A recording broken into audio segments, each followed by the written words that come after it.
పేతురు రాసిన రెండో పత్రిక 3వ అధ్యాయము 8-9 వచనాలు.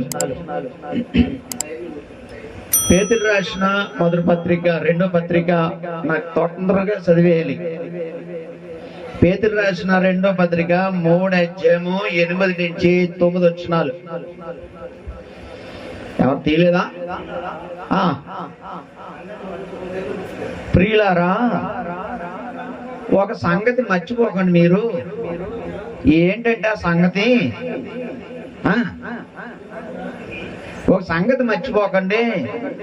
ఆ మర్చిపోకుండా ఉండే సంగతి ఏంటంటే అది ప్రభు దృష్టికి ఒక దినము 1000 సంవత్సరములను 1000 సంవత్సరములు ఒక్కో దినం వలె ఉన్నవి. చదవండి. కొందరు ఆలస్యమని ఎంచుకునిచున్నట్టుగా ప్రభు తన వాగ్దానం వచ్చి ఆలస్యం చేయవాడు కాడు గాని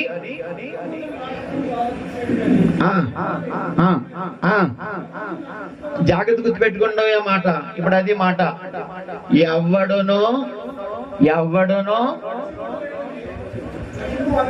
ఎవడును నశింపకూడదని ఇచ్చేయింపక మీ ఎడల దీర్ఘశాంతం కలవాడై అందరూ మారు మనసు పొందాలి. ఏం చేయకుండా దేవుడు ఏం కోరుతున్నాడు మానవుడి నుండి? అక్కడ వాక్యాన్ని గమనించాలి. ఇప్పుడు మనం అందరము 2 మాటలు ఉన్నాయి. ఎవడో నశించిపోవడంకి ఆయనకి ఇష్టము లేదు. మరి ఏం చేయాలంట? అందరూ మారు మనసు పొందాలని దేవుడు కోరుతున్నాడు మానవ జాతిని. దేవుడు ఏం చేస్తున్నాడంటే మానవ జాతి నుండి దేవుడు కోరుకునేదే మార్పు. మారు మనసు కావాలని దేవుడు మానవ జాతి నుండి కోరుకుంటున్నాడు. మార్పు అంటే ఏంటి ఆలోచన చేయాలి మనం. ఇప్పుడు ఈరోజు దేంట్లో చూసి మారు మనసు పొందాలి మానవుడు అంటే చిన్న విషయాలు, కొన్ని విషయాలు మీకు తెలియాలి. మనకి ఒక వయసు వచ్చిన అమ్మాయి మహేష్ బాబు లాగా ఉంటే బాగుంటుంది మా ఆయన, లేదా హీరో లాగా ఉంటే బాగుంటుంది. ఇలాగ రకరకాల కోరికలు ఉంటాయి. అబ్బాయికి కూడా పీటీ ఉషలాగా ఉండాలి, ఎవరెవరిలా అనుకుంటారు చేసుకోబోయేవాడు. అలాగే చదువుకునే వాళ్ళు ఏమనుకుంటారంటే నేను బాగా చదువుకొని పెద్ద ఉద్యోగస్తులు రావాలని కొంతమంది. ఇలాగా మనుషులకి రకరకాల ఆలోచనలు భూమి మీద ఉంటాయి. అలాగే దేవుడికి కూడా ఈ భూమి లేనప్పుడు, సముద్రం లేనప్పుడు, ఆకాశం లేనప్పుడు పరమందున్న దేవుడికి కొన్ని ఆలోచనలు చేసుకున్నాడట. జగత్తు పునాది వేయబడక మునిపే పరలోకములో ఉన్న దేవుడు మనసులో ఒక 5 సంగతులు మెదిలాయంట. ఆ 5 సంగతులు నిర్ణయం చేసుకున్న తర్వాతే భూమి మీద కార్యక్రమాలు మొదలు పెట్టాడంట. పై విషయం మనకు అర్థం అయితే కింద విషయాలు మనకు అర్థం అవుతాయి. పైన ఏం జరిగిందో అర్థం కాకపోతే కింద మనకి అర్థం కాదు. ఎందుకీ దేవుడు లోకం పుట్టక ముందు సముద్రము లేనప్పుడు, ఆకాశం లేనప్పుడు దేవుడు చేసుకున్న నిర్ణయాలు ఏంటి, ఆలోచనలు ఏంటి, మనం ఆలోచన చేసిన తర్వాత మారు మనసు వద్దాం. ముందు తర్వాత ఏం చేసుకున్నాడు? నెంబర్ 1, దేవుడు లోకం పుట్టక ముందు దేవుడు చేసిన నిర్ణయం ఏంటి? ఫస్ట్ నిర్ణయం ఏంటి అంటే పేతురు రాసిన మొదటి పత్రిక 1వ అధ్యాయము 18-20 వచనాలు. నాకు త్వరగా చదవని, నాకు ఇచ్చింది గంటే. పేతురు రాసిన మొదటి పత్రిక 1వ అధ్యాయము 18 నుంచి పితృపారమైన మీ వ్యర్థ ప్రవర్తనను విడిచిపెట్టినట్టుగా వెండి బంగారుల వంటి క్షయవస్తుల చేత మీరు విమోచింపబడలేదు కానీ, అంటే విమోచింపబడలేదు కానీ అంటే పాపముల నుండి, అపరాధముల నుండి, దుష్టకాల నుండి, సాతాను అధికారములో నుండి మీ బంగారము వెండి చేత విమోచింపబడలేదు. అంటే నీ బంగారము నీ వెండి పాపం నుంచి విడిపించడానికి ఉపయోగపడలేదు అని మొట్టమొదటి గ్రహించుకోవాలి మనం. నువ్వు లారీ బంగారం తెచ్చినా నీ పాపం నుంచి విడిపించలేదు బంగారం. నువ్వు 10 లారీలు వెండి తెచ్చినా నీ పాపం నుంచి విమోచించదు. నీ బంగారం విమోచించదు, నీ వెండి విమోచించదు, నీ భూమి విమోచించదు, నీ ధనము విమోచించదు. ఇంకా ఎన్ని ఉపయోగపడవు పాపం నుంచి మానవుడు విడుదల పొందడానికి. చదువుదాం. పితృపారమైన వ్యర్థ ప్రవర్తన విడిచిపెట్టినట్టుగా వెండి బంగారులు వంటి క్షయవస్తుల చేత మీరు విమోచింపబడలేదు, కానీ అదిగో దేని చేత? అమూల్యమైన రక్తం చేత, అనగా నిర్దోషమును నిష్కళంకమును గొర్రెపిల్ల వంటి క్రీస్తు రక్తం చేత మీరు విమోచింపబడతారని మీరు ఎరగరా?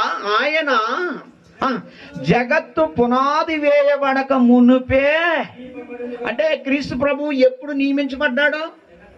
జగత్తు పునాది వేయబడక మునుపే మానవ జాతి పాప విమోచన కొరకు దేవుడు నెంబర్ 1 మొట్టమొదటిగా నిర్ణయించిన నిర్ణయం ఏంటంటే క్రీస్తు యొక్క బలి ప్రపంచ మానవ జాతికి నిర్ణయించాడు. క్రీస్తు బలి లోకం పుట్టక ముందే ఇది మొట్టమొదట దేవుడు చేసిన నిర్ణయం. ఇది మానవ మనుషులందరిలో దేవుడు నివసించాలని ఒక చిరకాల కోరిక దేవుడికి ఉంది. అది మనకి ఎక్కడ తెలుస్తుంది అంటే నిర్మాకాండం 25వ అధ్యాయము 8వ వచనంలో మనం చదివినట్లయితే, నిర్మాకాండం 25వ అధ్యాయం 8వ వచనంలో చదివితే మానవ జాతితో దేవుడు నివసించాలని చిరకాల కోరిక దేవుడికి ఉంది. చదవండి. నేను వారిలో నివసించినట్లు పరిశుద్ధ స్థలమును నిర్మింపబడును. దేవుడు మానవ జాతితో స్తుతి అందుకోవాలి, తన కృపామహి కీర్తి కలగాలి. దేవుడు మనుషులతో నివాసం చేయాలంటే మనుషులు పరిశుద్ధులై ఉండాలి. పాపం చేస్తే మానవుడు దేవుడితో సంబంధం ఉండదు.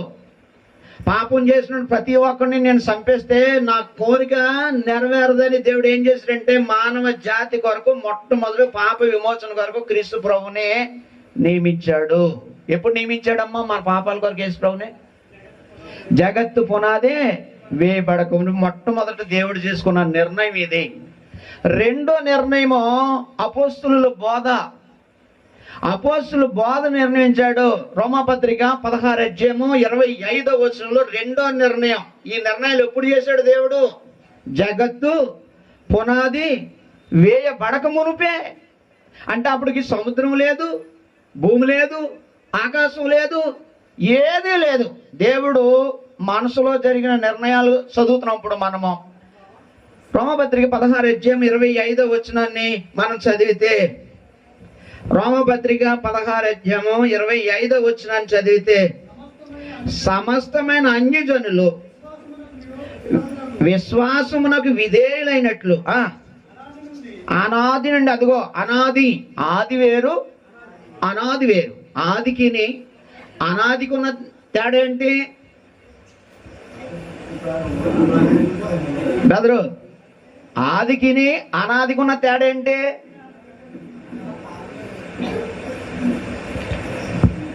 ఎలా మాట్లాడుతున్నారు? పురుషు అని మాట్లాడుతున్నారంటే క్లియర్గా మాట్లాడండి. ఆదికిని అనాదికి తేడా ఏంటి? సగం మింగేస్తాం. మేము చేసిన ఎట్లండి, నేను మిమ్మల్ని ఏమి ఎదురు. ఆది అంటే ప్రారంభం, అనాది అంటే ఏమీ లేనప్పుడు. అనాదిలో అన్నాడు. ఓకే, చదవండి స్పీడ్గా. అనాది నుండి, అదిగో రహస్యంగా ఉంచబడి మర్మము నిత్యదేవుని ఆజ్ఞ ప్రకారము అన్నాడు. అంటే రెండో నిర్ణయం ఏంటంటే అపోస్తుల బోధ. ఈ బోధను ఎందుకు డిజైన్ చేశాడు అంటే పాపైన మానవుడు ఈ బోధ చేత ప్రకటింపబడి తీర్చిదిద్దబడి మారుమనసుకు నడిపించి క్రీస్తు బలి దగ్గరికి వెళ్ళి తను చేసిన పాపాలు కడుక్కోవడానికి ఉద్దేశింప చేసిందే అపోస్తుల యొక్క బోధ. అపోస్తుల బోధ కాకుండా ఏ సుత్తు చెప్పినా మానవుడికే పాప విమోచన లేదు. పాప విమోచన లేదు. దేవుడు కుమారుడు అవడో పరలోక వారసుడు కాలేడు ఎంత మట్టుగానే అపోస్తుల బోధన పక్కనెడితే మాత్రము. అందుకని దేవుడు అనాథులు ఏమి ఏర్పాటు చేశాడు? క్రీస్తు బలిని ఏర్పాటు చేశాడు. 2 అపోస్తుల బోధన ఏర్పాటు చేశాడు. 3 ఎఫెసీయులకు రాసిన పత్రిక 1వ అధ్యాయము 4 నుంచి 6 వచనాలు మనం చదివితే, ఎఫెసీయులకు రాసిన పత్రిక 1వ అధ్యాయము 4 నుంచి 6 వచనాల్లో జాగ్రత్త గుర్తుపెట్టుకోవాలి. అక్కడ ఎట్లనగా తన ప్రియుని యందు తాను ఉచితముగా మనకు అనుగ్రహించిన తన కృపామహిమకు కీర్తి కలిగినట్లు తన చిత్త ప్రకారమైన దయా సంకల్పం చొప్పున, చిత్త ప్రకారమైన దయా సంకల్పం, చిత్త ప్రకారం అంటే ఇష్ట ప్రకారమైన, దయా సంకల్పం అంటే, సంకల్పం అంటే ప్లాను, నిర్ణయం, ఉద్దేశం, ఏర్పాటు అన్ని పర్యాయ పదాలు. అంటే తను ఇష్టపూర్వకంగా దయతో ఓ ప్లాన్ చేశాడంటే దేవుడు. ఏంటి ప్లాను? తన చిత్త ప్రకారమైన దయా సంకల్పం చొప్పున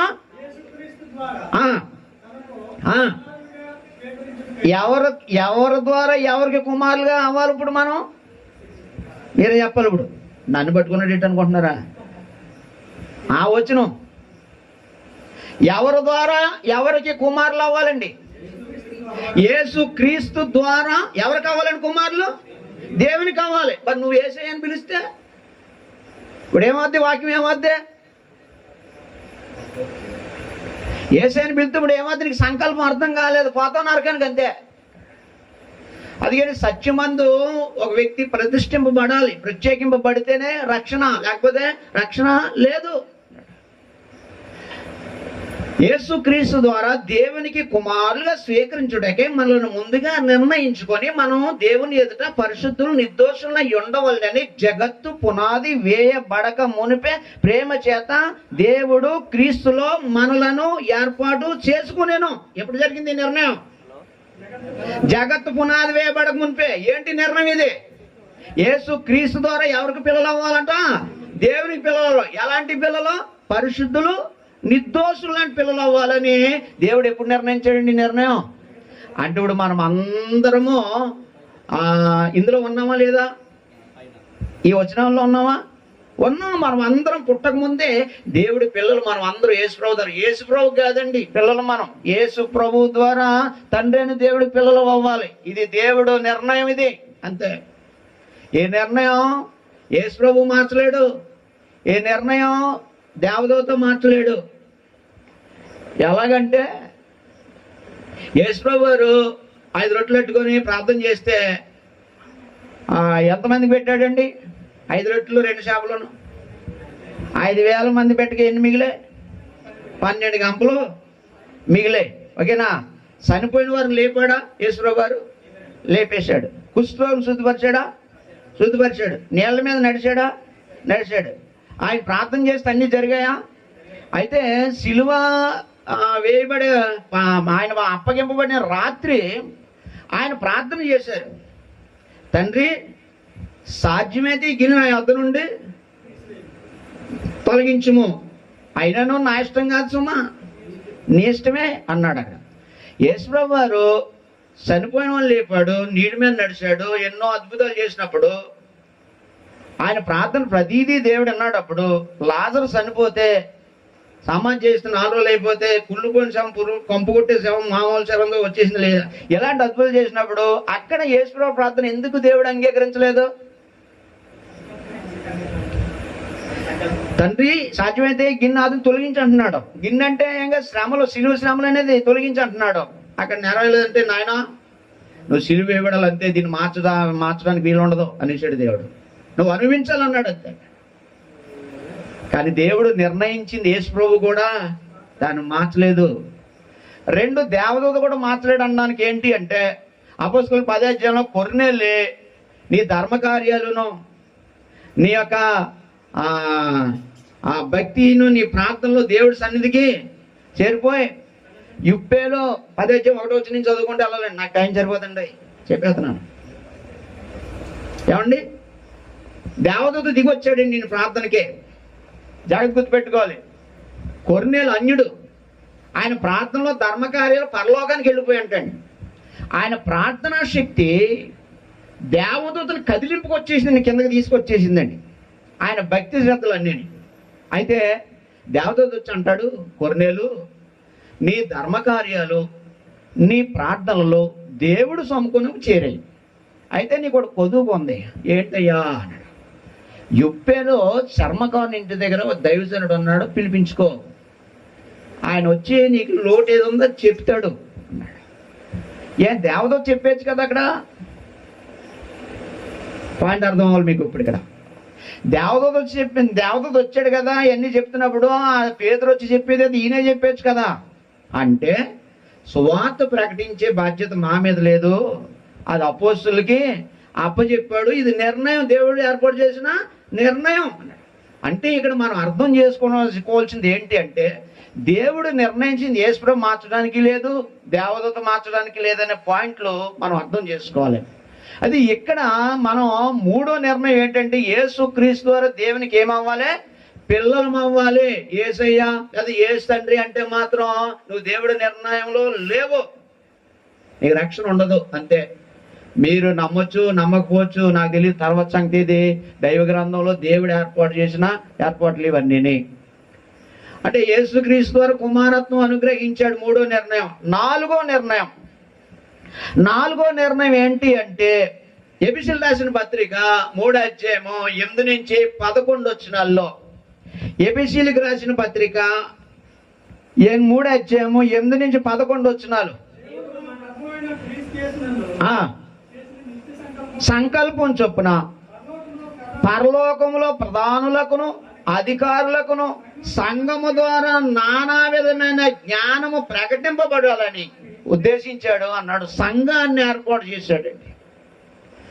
నాలుగో నిర్ణయం ఏంటండి? అనాదిలో సంఘం, సంఘాలు కాదండి, సంగమం. సంఘాన్ని ఏర్పాటు చేశాడండి. ఆ సంఘం ఏదో పట్టుకోవాలి మనం. అనాదిలో దేవుడు ఏర్పాటు చేసిన సంఘం ఏదో పట్టుకోవాలి. ఎందుకు సంఘము? మీ అందరికి గేదెలు తెలుసా? ఇదేం ప్రశ్న అనుకుంటున్నారా? వర్షాకాలంలో అటురాటికి గేదెని కట్టేస్తే బాళ్ళలో దొరుకుతుంది. సరే, దాన్ని ఇప్పి చెరులో దొరకలి కడిగేసి మళ్ళీ అందులో కట్టేస్తే ఇంక కడిగిన ఫలితం ఏముంటుంది? ఏం చేయాలి? దాన్ని వేరే ప్లేస్లో కట్టాలి. అలాగే పాపపు బురదలో పొర్లిన మనిషిని క్రీస్తు రక్తంలో కడిగిన తరువాత వాడు వేరే ప్లేస్లో బ్రతకాలి. కాబట్టి దేవుడు ఏం ఏర్పాటు చేశాడు? సంఘాన్ని ఏర్పాటు చేశాడు. అదే ఆ సంఘం లేదనుకో, బాప్తిజం పొంది యేసుప్రభు రక్తం కడగబడి మళ్ళీ లోకంలో ఊలెత్తే మళ్ళీ మామూలే. కడిగేసి గేదెని మళ్ళీ బాళ్ళు కడితే ఎలా ఉంటుందో ఈ పరిస్థితి అలాగే ఉంటుంది. అందుకని దేవుడు ఏం చేశాడంటే సంఘాన్ని ఏర్పాటు చేశాడు. ఆ ఏర్పాటు, అనాథలో ఏర్పాటు చేయని సంఘాన్ని లేఖనాల ద్వారా కిందకి తెచ్చాడు దేవుడు, ప్రవచనాల ద్వారా కిందకి తెచ్చాడు. అది నేను చెప్పడానికి చాలా టైం కావాలి. యెషయా గ్రంథం 2వ అధ్యాయము 2వ వచనంలోను, దానియేలు గ్రంథం 2వ అధ్యాయము 44వ వచనంలోను చాలా విషయాలు ఉన్నాయి. యెషయా గ్రంథం 11వ అధ్యాయము 6 నుంచి 9 వచనాల్లోనూ ఈ సంఘాల కోసం ఉన్నాయి. ప్రవచనాల రూపంలో సంఘం. దీన్ని యేసుప్రభు శరీరధారిగా భూమి మీద ఉన్నాడు. యేసుప్రభు నోటంట తీసుకొచ్చాడు ఈ సంఘాన్ని. మత్తయి సువార్త 16వ అధ్యాయము 18వ వచనంలో, మరియు నువ్వు పేతురువు ఈ బండ మీద నా సంఘమును అన్నాడా, సంఘాలు అన్నాడా? అక్కడ చూడండి ఒకసారి. 18వ వచనం, 16వ అధ్యాయం 18వ వచనం. మరియు నువ్వు పేతురు ఈ బండ మీద సంఘాలు అన్నాడు, సంఘమును అన్నాడా? సంఘమును అన్నాడు. భూమి పుట్టక ముందు దేవుడు నిర్ణయించింది ఎన్ని సంఘాలు? థ్యాంక్స్ అండి బెదరు. ఒకటే. యేసుప్రభు కడతానన్నది ఎన్ని సంఘాలు? ఒకటే. ఎలా కట్టాడు ఈ సంఘాన్ని? అపోస్తలుల కార్యాలు 20వ అధ్యాయము 28వ వచనం. అపోస్తలుల కార్యాలు 20వ అధ్యాయము 28వ వచనం. ప్రభు అన్నగడ 4 ఉంటుంది. పుట్టినట్లు చూడండి. దేవుడు తన స్వరక్తం ఇచ్చని ఉంటుంది, పుట్టినట్లు ప్రభు అని ఉంటుంది. ఉందండి. ఇప్పుడు ఆ మాట నేటి చదవండి. ప్రభు తన స్వరక్తం ఇచ్చి సంపాదించిన సంఘాలు కదండి. సంఘమే. ఒకటే కడతానన్నాడు. ఎలా కట్టాడు సంఘాన్ని? రక్తం ఇచ్చి కట్టాడు సంఘాన్ని. ఎందుకు ఈ సంఘం అంటే,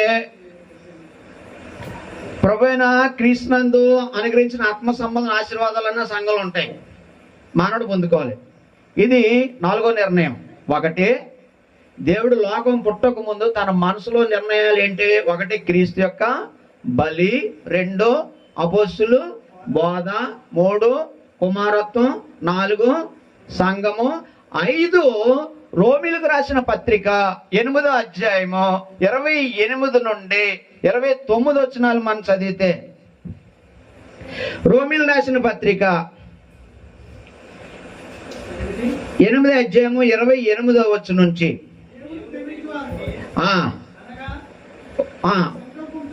ఒకసారి ఆగుదాం. దేవుణ్ణి ప్రేమించే వారికి అన్నాడు కదా. అనగా అని ఎందుకు అన్నాడు? మళ్ళా అనగా అంటే అర్థం ఏంటి? సాల్మన్ గారు చాలా మంచోడే కానీ అన్నాను అనుకోండి, ఆ కానీలోనే అసలు కూడా ఉంటది. సాల్మన్ గారు చాలా మంచోడే కానీ అన్నాను. కానీ చెప్పండి కానీ అంటున్నారు, ఏం అంటాను అనరండి. అలాగే దేవిని ప్రేమించే వారికి చాలా మంది దేవుడు అంటే నాకు చాలా ఇష్టం అండి, చాలా ప్రేమ అండి దేవుడు అంటే, బాబు దేవుని తెలుసుకోకుండా నేను పడుకోనండి అంటారండి చాలా మంది. అసలు దేవుని ప్రేమించడం అంటే ఏంటి? ఒక ఆవిడ అంటది, అయ్యగారు నేను ప్రార్థన చేయకుండా పడుకోనండి, పడుకునేదాడు ప్రార్థన చేసుకొని పడుకుంటాను, లేచేదాడు ప్రార్థన చేసే లేపుతానంటాను. ఏమని ప్రార్థన చేస్తావమ్మా అన్నానండి. యేసు ప్రభువా పడుకుంటున్నాను. ప్రార్థన అంటే అండి అది. పొద్దుడు లేచేదాడు ఎలా చేస్తామమ్మా? యేసు ప్రభువా లేపుతున్నాను, అది ప్రార్థన అండి. అది అసలు ప్రార్థన ఎలా చేయాలండి? ఎవరికి చేయాలండి ప్రార్థన? ఎవరికి చేయాలండి ప్రార్థన? పరలోకమందున్న తండ్రి అని ప్రార్థన చేయమన్నాడండి. మత్తయి సువార్త 6వ అధ్యాయము 9వ వచనంలో యేసు ప్రభువు వారు ఎవరికి ప్రార్థన చేయమన్నాడండి? తండ్రికి. ఎవరు అన్నారండి అలాగని? యేసు ప్రభువు అన్నారండి. ఎవరు రాయించారండి ఆ మాట? పరిశుద్ధాత్ముడు రాశాడండి. పేతురు రాసిన 2వ పత్రిక 1వ అధ్యాయము 22వ వచనాల్లో, ఒకడు తన ఊహను పెట్టి చెప్పుడు వలన లేఖనములలో ఏ ప్రవచనం పుట్టదని మొదలు గ్రహించుకున్న వాళ్ళను, ఏలైనా ప్రవచనం ఎప్పుడునూ మనుషుని ఇచ్చన పెట్టి కలుగులేదు కానీ మనుషులు పరిశుద్ధాత్మ వలన ప్రేరేపింపబడిన వారే దేవుని మూలముగా పలికారు. అంటే యేసు ప్రభు తండ్రికి ప్రార్థన చేయండి అని యేసు ప్రభు చెప్పాడు. ఆ మాటనే పరిశుద్ధాత్ముడు వచ్చి ఏం చేశాడు? తండ్రికి ప్రార్థన చేయని రాయించాడు. అంటే ఇద్దరు కలిసి ఎవరికి ప్రార్థన చేయమన్నారు? తండ్రికి ప్రార్థన చేయమన్నారు. ఎవరు నామాన్ని చేయాలి? యేసుక్రీస్తు నామాన్ని చేయాలి. ఇప్పుడు యోహాను సువార్త 16:23 నా నామాన్ని తండ్రిని అడగండి అన్నాడు. ఇది వాక్యానుసారమైన ప్రార్థన. మీరు ప్రార్థన చేసుకునేటప్పుడు పరలోకమందున్న మా తండ్రి దేవ నాయన, తండ్రి దేవ నాయన అనే చేయాలి కానీ ఆ మధ్యలో ప్రభువా యేసయ్య మాత్రము అనకూడదు. నేను ప్రార్థన చేస్తాను, రైటో రాంగో చెప్పండి. ప్రభువా యేసయ్య మీకు స్తోత్రం స్తోత్రం స్తోత్రం స్తోత్రం, నాకు అలా దీవించు ఇలా దీవించు, నా బిడ్డకు ఆరోగ్యం చదివి అనేసి యేసు ప్రభు ప్రార్థన చేస్తున్నాను. ఈ ప్రార్థన యేసు ప్రభు నామని అడుగుతున్నానంటే ఏంటమ్మో నా భాష అర్థమవుతలేదు, నేను గ్రహాంతర జీవులాగా గ్రహాంతర భాష తెచ్చి మీ మధ్య పెట్టినట్టేటమ్మో వాళ్ళు చూస్తున్నారా? అది రైటేనమ్మా సిస్టర్ గారు? అమ్మా మాట్లాడండి అమ్మా బాబు, ఇదేంటి రైటేనమ్మా? అది కాదమ్మా, అలా చేయకూడదమ్మా. బైబుల్ అలా చెప్పలేదు మనం. ఎందుకంటే మన అందరం దేవుడిని ఎందుకు నమ్ముకున్నాం? దేవుడు ఏదో మనం దీవించాలి, ఏదో దేవుడు మనం కనికరించాలి, ఏదో మన బాధసాధలు ఉండడు అయ్యా అంటే ఆయన వినాలి. తర్వాత భక్తుడైనా యాక్టర్ అయినా డాక్టర్ అయినా ఎవడైనా ఏదో రోజు చనిపోవాలి తప్పదు. ఆవిడ ఆ లోకానికి వెళ్ళాలంటే మనకి ఇది ఇచ్చాడనండి. ఇది ఏం చెప్తే అది చెప్తే మనం ఏం చేస్తామండి? ఖచ్చితంగా ఫలితం పొందుతాం. ఇది చెప్పినట్టు చేయకపోతే మాత్రము ఫలితము పొందలేము. అలా చేసి ప్రార్థన ఇలా చేస్తాం, వాక్యంలో చెప్పినట్టు చేస్తే బాగుంటుందేమో కదండి. అందుకని పరలోకమందున్న మా తండ్రి అని ప్రార్థన చేయాలండి. స్టార్ట్ చేయాలి ప్రార్థన. అలాగ నువ్వు ఏ ప్రార్థన చేసినా, భోజనాలు ప్రార్థన, పరలోకమందు తండ్రి ఈ ఆహారం ఇచ్చిన కృతజ్ఞతలు, ఈ ఆహారంలో ఎటువంటి దోషం నుండి తొలగించి, ఆహారంలో ఆరోగ్యం శక్తి బలాన్ని నాకు అనుగ్రహించి, నీ కొరకు బ్రతికే మనసును నాకు ఇవ్వండి, లేని వారు సహాయం చేసే బుద్ధిని నాకు ఇవ్వండి. ఈ ప్రార్థన యేసు ప్రభువు నామమున అడుగుతున్నాను తండ్రి. అంతేనండి. భోజనం దగ్గర ప్రార్థన ఇదంతే. వాళ్ళు లేచేటప్పుడు ప్రార్థన మామూలే అండి. జాగ్రత్తగా మనం దైవ గ్రంథాన్ని ఫాలో అవుతే ఖచ్చితంగా దేవుడు మన తోడుగానే ఉంటాడు. కాబట్టి జాగ్రత్తగా గుర్తుపెట్టుకోవాలి మనం. కాబట్టి దేవుని ప్రేమించే వారికి అనగా అంటే దేవుని ప్రేమించేవారంటే ఆయన సంకల్పం ప్రకారం ఏం చేయబడాలంటే మనిషి పిలువబడాలి. సోది చెప్పి పిలవకూడదు దేవుడి దగ్గరికి. ఏం చెప్పి పిలువబడాలి మనిషి? దేవుని సంకల్పం చెప్పాలి. ఏది దేవుని సంకల్పం? ఇప్పుడు చెప్తున్నామే ఈ 5 నిర్ణయాలు దేవుడి సంకల్పం. ఇది అనాథలో దేవుడు ప్లాను, నిర్ణయం, ఉద్దేశం, ఏర్పాటు, సంకల్పం, ఇవన్నీ పర్యాపదాలు ఇవన్నీనే. దేవుడి సంకల్పం చొప్పున పిలువబడిన వారికి మేలు కలుగుటకే సమస్తము సమకూడి ఎరుగుదుము. ఎందుకనగా జాగ్రత్త గుర్తుపెట్టుకోండి, ఎవరు కుమారుడు? తన అంటే తండ్రి, కుమారుడు అంటే యేసు ప్రభువు.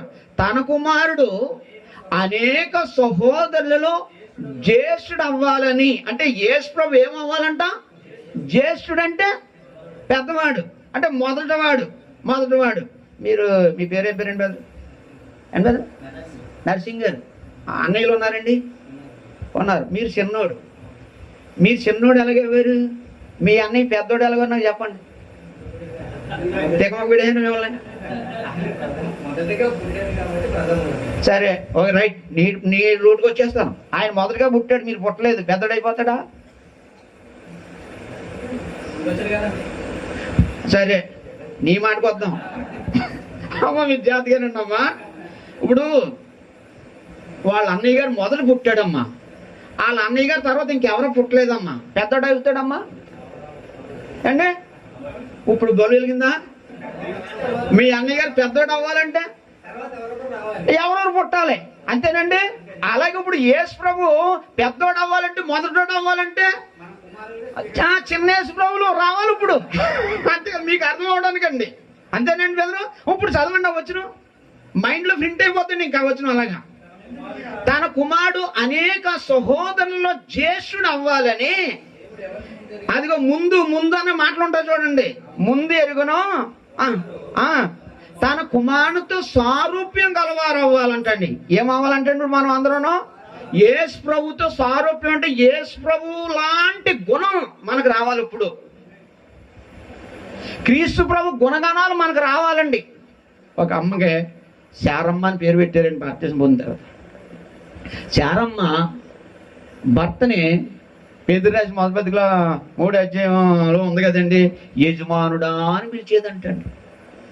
భార్య యజమానుడు అని పిలిచేదంటండి. ఇప్పుడు శారమ్మ ఏమంటుందంటే నీ బుర్ర పేలిపోను అంటుందండి భర్తనే. ఇప్పుడు శారమ్మ అండి, వాళ్ళ పేర్లు ఎట్టకూడదండి. ఆ శారమ్మ ఏమో భర్తను యజమాని అంటుంది, ఈ శారమ్మ ఏమంటుందండి నీ బుర్ర పేలిపోను. ఎవరి బుర్ర?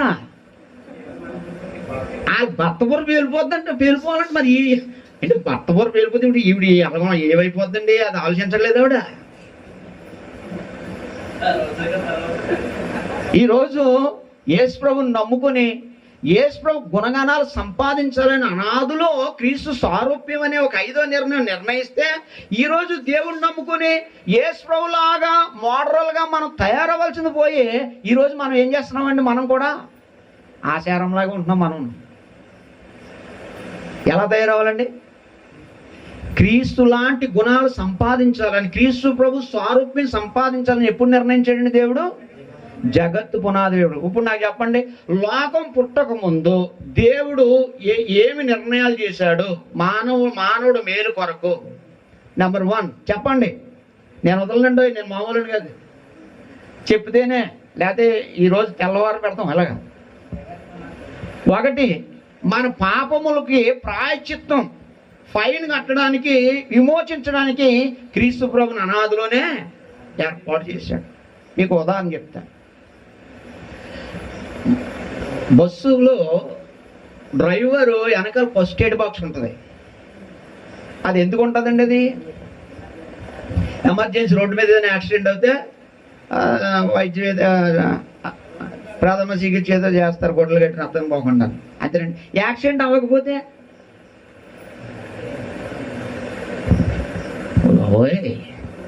ఒకసారి చెప్పాను కానీ మళ్ళీ చెప్తున్నాండి. వెనకడికి ఎవడో స్కూటరు 40,000 బేరం పెట్టాడంటే, నాకు లెట్టెడ్ వెళ్ళి ఎంత స్కూటర్ 40,000 అన్నాడంటండి. మళ్ళీ అమ్మను అన్నాడంటే, మళ్ళా 10,000 తర్వాత 10 సంవత్సరాల తర్వాత అదే స్కూటర్ 40,000 బేరం పెట్టాడంటండి. 10 సంవత్సరాల కిందట 40,000 చెప్పాడు కదా, ఇప్పుడు 10 సంవత్సరాల తర్వాత పెట్టాడంటే 20,000 ఇచ్చేస్తాడండి. మళ్ళీ వెళ్ళి ఎంత స్కూటర్ అంటే 40,000 అన్నాడండి. దేంటి మరి 10 సంవత్సరాల కిందట 40,000 చెప్పావు కదంటే, మా వంశం మాట తప్పని వంశం అన్నాడంటే. అప్పుడు అదే మాట, ఇప్పుడు అదే మాట. అలా మీరు అందరూ ఒకే మాట మీద ఉన్నారు. అడుగుతుంటే ఎవరు మాట్లాడట్లేదు ఏంటి నువ్వు బాబు? మాట తప్పని వంశం ఇదంతాను ఎవరు మాట్లాడలేదండి. అందరూ కూడబలుకుని వచ్చినట్టమ్మా. ఓకే, యేసుక్రీస్తు యొక్క బలిని, రక్తాన్ని దేవుడు ఏం చేశాడండి? జగత్తు అప్పుడు ఈ పాపం చేసిన మనిషి ఈ యేసు ప్రభు రక్తంలో కడుక్కోవాలంటే ఆ రక్తం దగ్గరికి వెళ్ళాలంటే నడిపించడానికి ఏమి ఏర్పాటు చేశాడు? రెండో నిర్ణయం అపోస్తులు బోధ. ఈ యేసు ప్రభు రక్తం అపోస్తుల బోధ యేసు ప్రభు రక్తం నడిపిస్తుంది కదా. కడుక్కున్న వాడికి ఏమొస్తుంది? మూడో నిర్ణయం కుమారత్వం, దేవుని కుమారత్వం వస్తుంది. ఈ దేవుడు కుమారత్వం పొందినవాడు ఎక్కడ బ్రతకాలి? క్రీస్తు సంఘంలో బ్రతకాలి. నాలుగో నిర్ణయం. 5, ఈ సంఘంలో బ్రతికేవాడు ఏం సంపాదించాలి? క్రీస్తు సారూప్యాన్ని సంపాదిస్తే క్రీస్తు ఎక్కడికి వెళ్ళడం నువ్వు అక్కడికే వెళతావు. ఇవి లోకం పుట్టక ముందు దేవుడు నిర్ణయించుకున్న తరువాత అప్పుడు కిందకు వచ్చాడు దేవుడు. కిందకు వచ్చాడంటే మీకు అర్థం అవడానికి అంతే. కిందకు వచ్చి 6 రోజులు సృష్టిని చేసిన తర్వాత అప్పుడు మానవుని చేసిన తర్వాత మానవుల్లో ఎముకను తీసి స్త్రీని చేసిన తర్వాత వాళ్ళిద్దరికి వివాహం చేసి మీరు ఫలించండి, అభివృద్ధి పొందండి, విస్తరించండి, ఈ భూమిని నింపండి అని వాళ్ళు ఆశీర్వదిస్తే ఆ నూతన దంపతులు ఏదో తోటలో హాయిగా తిరుగుతూ ఉండేవారు. దేవుడు వాళ్ళు తిరుగుతూ ఉండేవారు. కొంతకాలం అలా జరిగిన తర్వాత ఓ మహానుభావుడు ఎంటర్ అయిపోయాడు అందులోకి. అది కానీ 3 అధ్యాయంలో ఓ మహానుభావుడు ఎంటర్ అయిపోయి వాళ్ళు మోసం చేశాడు అనమాట. పండు తినొద్దంటే తినేసిన తర్వాత పాపం లోకంలోకి ప్రవేశించింది. రోమపత్రిక 5:12 రోమపత్రిక 5:12 త్వరగా తీసేయండి బాబు. రోమపత్రిక 5:12 ఇట్లుండగా ఒక మనుషుని ద్వారా పాపము ద్వారా మరణమును లోకంలో ఎలాగ ప్రవేశించినో ఆ ఒక మనుషుడు ఎవరు? ఆదాము. ఆదాము ద్వారా ఏమొచ్చింది? పాపం వచ్చింది. పాపం ద్వారా ఏమొచ్చింది? మరణం వచ్చింది. ఏ మరణం అది? మరణాలు 2 రకాలు. మీరు ఆగండి, మిమ్మల్ని అడుగుతున్నాను. మీరు ఎన్ని భాగాలమ్మా? మీరు 2 ఏంటమ్మా? థ్యాంక్స్ అమ్మా. మానవులు ఎన్ని భాగాలమ్మా? 2 భాగాలు, శరీరం, ఆత్మ. ఇందులో ఆత్మ లేని వాళ్ళు చేయొద్దండి. ఏంటి బాబు బెదర్ ఆత్మ లేని వాళ్ళు చేయొద్దండి. ఇందులో ఒకరికి లేకుండా లేదు ఆత్మ. ఆత్మ ఉందమ్మా. మనకి ఎలా తెలుసమ్మా సిస్టర్ గారు మనకి ఎలా తెలుసమ్మా ఆత్మ ఉందని? మనం నడుస్తున్నాము, మాట్లాడుతున్నాము, అలా చక్కగా నవ్వుతున్నారు. ఆత్మ లేకపోతే ఓ మాట అన్న చెప్పకుండా పోయావా నారాజా అంటదండి. అంటే అక్కడ ఉన్నదావులు మరి శరీరం. ఓ మాట చెప్పకుండా పోయావా నారాజా, నువ్వు ఎవరికి అప్పుడు ఇచ్చావు నాకు చెప్పకుండా పోయావా నారాజా అంటుందండి ఒక ఆవిడ. ఇదేంట అక్కడ ఉన్నాడు కదా, అది శవం, అది బాడీ. కానీ ఆత్మ ఉంటే పోవడం, నేను ఎక్కడ పోయినా ఎందుకే ఏడుస్తూ ఉంటాను. అది లేడు కాబట్టే కదండి. అంటే ఇప్పుడు మనిషి ఎన్ని భాగాలండి? అటు 2 భాగాలని తెలియాలంటే మనం ఎక్కడికి వెళ్ళాలి? ఇప్పుడు శవం దగ్గరికి వెళ్ళాలి. ఆవిడ ఆత్మ ఉందలే తెలుస్తుంది. అంతేండి బెదరు. అంటే మానవుడు 2 భాగాలు. అలాగే 2 మరణాలు కూడా ఉన్నాయి. ఒకటి శరీర మరణం ఉంది, ఆత్మీయ మరణం ఉంది. మరణం అంటే ఎడబాటు. శరీరానికి మరణం వస్తే బంధువుల నుండి, భార్య నుండి, భర్త నుండి, లోకం నుంచి వేరు చేసేస్తుంది. అంటే మరణం అంటే ఎడబాటు, వేరైపోవడం. అలాగే శరీర మరణం ఇలా ఈ లోకం నుంచి వేరు చేస్తే మరి ఆత్మీయ మరణం వస్తే దేవుడి నుండి ఆత్మ ఏమైపోద్దండి? వేరైపోద్ది. అంటే ఇప్పుడు ఈ ఆత్మీయ మరణం ఎవరి ద్వారా వచ్చింది లోకంలోకి? ఆదాము ద్వారా వచ్చింది. రోమపత్రిక 5:12 నుంచి చదివండి. ఒక మనుషుని ద్వారా మరణం ద్వారా ఒక మనుషుని ద్వారా పాపం ద్వారా మరణమును లోకంలోకి ఎలాగ ప్రవేశించునో అలాగుననే మనుషులందరూ పాపం చేసినందున అందరికీ సంప్రాప్తం అయిపోయింది. అంటే అందరూ ఆత్మీయంగా ఏమైపోయారండి? చచ్చిపోయారు. ఆత్మీయంగా చచ్చిపోయారంటే దేవునికి దూరం అయిపోయారు. ఈ దేవుడికి దూరం అయిపోయిన మనుషుల్ని ఇప్పుడు దేవుడు ఏం చేస్తున్నాడంటే అపోస్తల కార్యాలు 12:30-31 నుంచి మనం చదువుతామండి. ఇప్పుడు ఈ చచ్చిపోయిన మనుషులకి దేవుడు ఏం ఆజ్ఞాపిస్తున్నాడంటే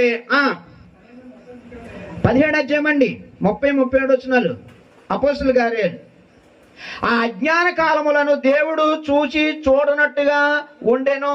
ఇప్పుడైతే అంతటను జాగ్రత్త గుర్తుపెట్టుకోవాలి, రెండు మాటలు ఉన్నాయి. ఇప్పుడైతే అంతటను అందరును, అంతటను అంటే ఎంతటా? కేడిపేట ఒకటేనా? ప్రపంచమంతటను అందరూ అంటే అది ఎవరైనా సరే, అది చదువు రావచ్చు, ఉద్యోగం అవ్వచ్చు, యాక్టర్ అవ్వచ్చు, డాక్టర్ అవ్వచ్చు, భూమి మీద పుట్టిన ప్రతి మనిషి అంతటను అందరూను మారు మనసు పొందాలని మనుషులకు ఆజ్ఞాపిస్తున్నాడు దేవుడు. ఇప్పుడు ఏం చేయమంటున్నాడు? అందరినే మారు మనసు పొందాలి. ఇప్పుడు మనం ఎందుకు మారు మనసు పొందాలి? మనిషి మారు మనసు ఎందుకు పొందాలి? నశించిపోకుండా ఉండడానికి మారు మనసు పొందాలి. మారు మనసు పొందాలి. మారు మనసు అంటే ఏంటి? మారు మనసు అంటే ఏంటి? అపొస్తలుల కార్యాలు 26వ అధ్యాయము 20వ వచనాన్ని మనం చదివితే, అపొస్తలుల కార్యాలు 26వ అధ్యాయం 20వ వచనాన్ని మనం చదివితే మారు మనసు అంటే ఏంటంటే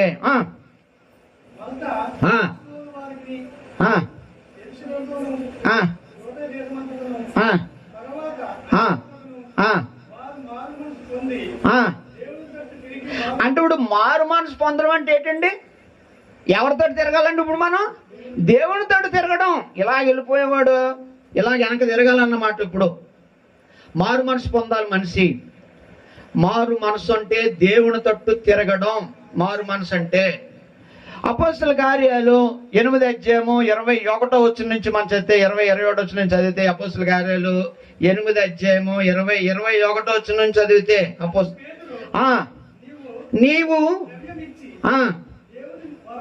కొనదూచున్నావా?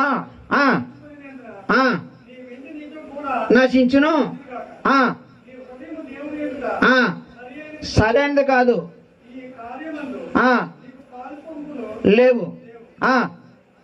కాబట్టి నీ చెడుతనము మానుకొని మారు మనసు పొందు. మారు మనసు పొందడం అంటే అర్థం ఏంటంటే రెండోది చెడుతనాలనే మానుకోవడం మారు మనసు. దేవుడితో తిరగడం మారు మనసు. నిజదేవుడితో తిరగడం. దేవుళ్ళు కానీ దేవుళ్ళు ఉన్నాయండి, దేవుళ్ళు కానీ దేవుళ్ళు ఉన్నాయి. పిలిపి పత్రికలు అంటాడు కడుపు దేవుడు ఉంది, కడుపు దేవుడు ఉందండి. చాలా మంది కడుపు దేవుడి కోసం బతుకుతారండి. నీ దేవుడు ఏం చెప్తే అదే చెప్తుంటారండి, అదే అలా బతుకుతారండి. కానీ నిజదేవుడి కోసం నువ్వు తిరగాలి. ఎందుకు తిరగాలంటే దేవుడు చేసిన ఏర్పాటు అంతా చేసేసాడు. ఆ సంకల్పం బలి యేసుప్రభుని తీసుకొచ్చి బలి వేసాడు, భూమి మీద బలి వేసాడు. అపొస్తలుల బోధ రాయించేశాడు, సంగమం ఏర్పాటు చేశాడు, అన్నీ చేశాడు. ఇప్పుడు నువ్వేం చేయాలంటే మారు మనసు పొంది ఆ దీవెనలను నువ్వు పొందాలి అంటే దేవుని తట్టు తిరగాలి. నువ్వు నీ చెడుతనం మానుకోవాలి. నువ్వు ఎందుకు మారు మనసు పొందాలి? ఏప్రిల్ రాసిన పత్రిక 9వ అధ్యాయము 27వ వచనంలో, ఏప్రిల్ రాసిన పత్రిక 9వ అధ్యాయం 27వ వచనాన్ని మనం చదివితే, మనుషులందరూ ఒక్కసారే మృत्यు పొందవలనని. అంటే భూమి మీద మనిషి బ్రతికేది ఒక్కసారే, 10 సార్లు బ్రతకడం. నీకు అవకాశం ఉన్నది ఈ శరీరంలో ఉన్నప్పుడే. చచ్చిపోయానుకో మళ్ళా పుట్టడం ఇంక నువ్వు. అంటే మనిషి భూమి మీద ఒక్కసారే బ్రతుకుతాడు. కాబట్టి చేసిన తప్పులను దిద్దుకోవడానికి, జీవితాన్ని సరి చేసుకోవడానికి, పరలోకం వెళ్ళడానికి మానవుడికి ఒకే ఒక అవకాశం ఎప్పుడంటే చనిపోక ముందు బ్రతుకున్నదప్పుడే. కాబట్టి ఇప్పుడు ఏం చేయాలి? మనిషి మారు మనసు పొందాలి. ఇప్పుడు ఎందుకు మారు మనసు పొందాలో 2 ఆ కింద వచనం చదివండి. ఆ తరువాత తీర్పు జరుగుతుంది. క్రీస్తు కూడా అనేకుల పాపముల భరించుటకు ఒకసారే 10 సార్లు సావడం. నువ్వు 10 పాపాలు చేస్తే మళ్ళీ 10 సార్లు ఆయన మరణించడు. ఒకసారే మరణించాడు. నువ్వు ఒకసారి బ్రతుకుతావు, మళ్ళీ రెండోసారి బ్రతికే అవకాశాలు లేవు. కాబట్టి నువ్వేం చేయాలండి? ఇప్పుడు మారు మనసు పొందాలి. నీ జీవితాన్ని దిద్దుకోవడానికి మారు మనసు పొందాలి. ఎందుకు మారు మనసు పొందాలంటే చచ్చిపోయిన తరువాత మారు మనసు పొందే అవకాశం నీకు ఉండదు. ఎగ్జాంపుల్ లూకాసు వార్త 16వ అధ్యాయము 19వ వచనం మీకు అందరికి తెలిసిన కాదు. అది యేసుప్రభు రూపాన్ని చెప్పారు. మారు మనసు ఎందుకు బ్రతుకున్నప్పుడే మనిషి ఒక్కసారి భూమి మీద బ్రతుకుతాడు. యేసుప్రభు ఒకసారి చనిపోడు, రెండోసారి చనిపోడు. కాబట్టి మనిషి ఏం చేయాలండి ఇప్పుడు? మారు మనసు లోకా సువార్త 16:19 నుంచండి. జాగ్రత్త గుర్తు పెట్టుకోండి. ధనవంతుడు ఒకడు ఉన్నాడు. ధనవంతుడు అంటే ఇంకెలా ఉంటుంది? చాలా లగ్జరీ జీవితం ఉంటుంది. మా ఉదాహరణగా అంటే ఖరీదైన బట్టలు అవి, సన్నపు నారు వస్త్రములను ధరించుకొని ప్రతి దినము బహుగా సుఖపడుచుండేవాడు. ఆ పక్కనే లాజరు అనే ఒక దరిద్రుడు ఉన్నాడు. కురుపులతో నిండాడంట.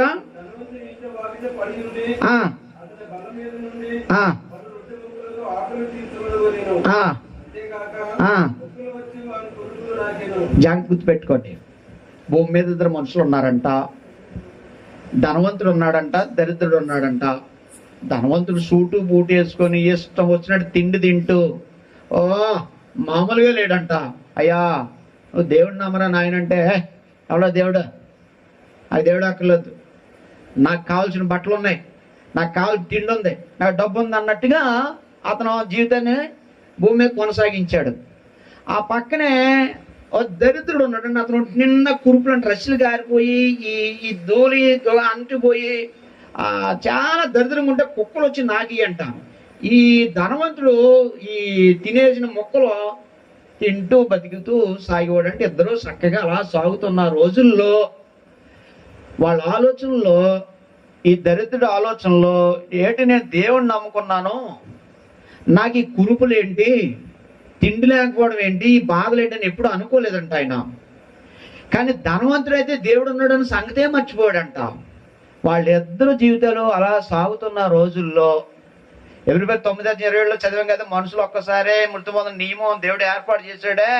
ఆ నియమం వచ్చి ఏం చేసిందంటే లాజరును గుద్దేసిందంట. వచ్చి చదువుదాం, అలా బాగా చదువుదాం, నేను చెప్పేకండి.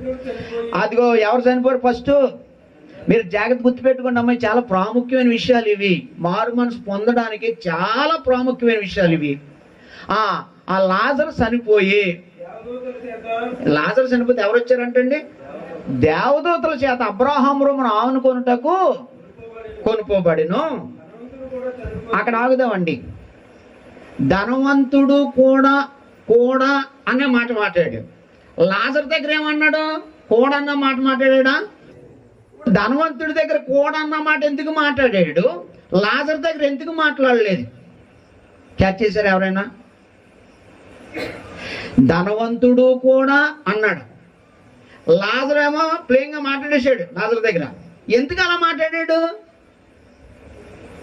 లాజరు చనిపోయి ఎక్కడికి వెళ్ళాడమ్మా? అబ్రహాము రొమ్మున ఆనుకొనుటకు. అంటే 3 లోకాల జీవి మానవుడు. జాగ్రత్త గుర్తుపెట్టుకోండి. భూలోకంలో జీవించాలి మానవుడు, మృతుల లోకంలో జీవించాలి మానవుడు, తర్వాత పరలోకంలో జీవించాలి.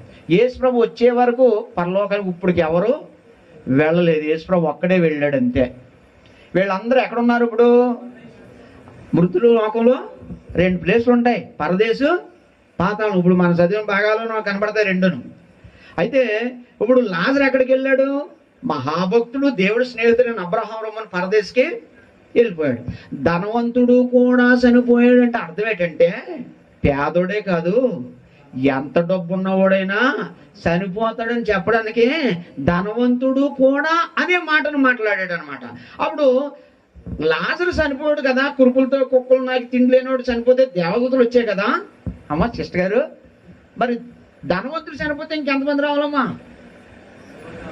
అండి? చాలా. పేదోడికే ఇంత ఉంటే మరి డబ్బు ఉన్నవాడికి ఎలా ఉండాలి? చదవండి, ఎంతమంది వచ్చారు? నవ్వుతున్నారు ఎన్నో. చదవండి చదవండి. ఏ దేవదూతలు రాలేదా? సల్మాన్ గారు ఒక్కడు కూడా రాలేదా? ఆయన గొప్పడు కదండి బాబు, సూటు బూటు పెద్ద బిల్డప్ ఎంత ఉంది కదా. ఏంటి దరిద్రుడికి వచ్చిన దేవదూతలు, ధనవంతుడు రాలేదండి నాన్నగారు? మరి మనం ఇక్కడ ధనవంతు పెద్ద గొప్ప చూస్తాం. ఎంత గొప్ప చూస్తామండి? ఓ పేద సువార్తికుడు వస్తే ఏమో లగ్జరీ అండి, కారు మీద వచ్చి డోలకు కూడా వచ్చి చేస్తే కుర్చీ చూసి ఎత్తారు కదండి. అంటే పై రూపాన్ని మనం గౌరవిస్తామండి, కానీ దేవుడి విధానంలో అదేమీ లేదండి.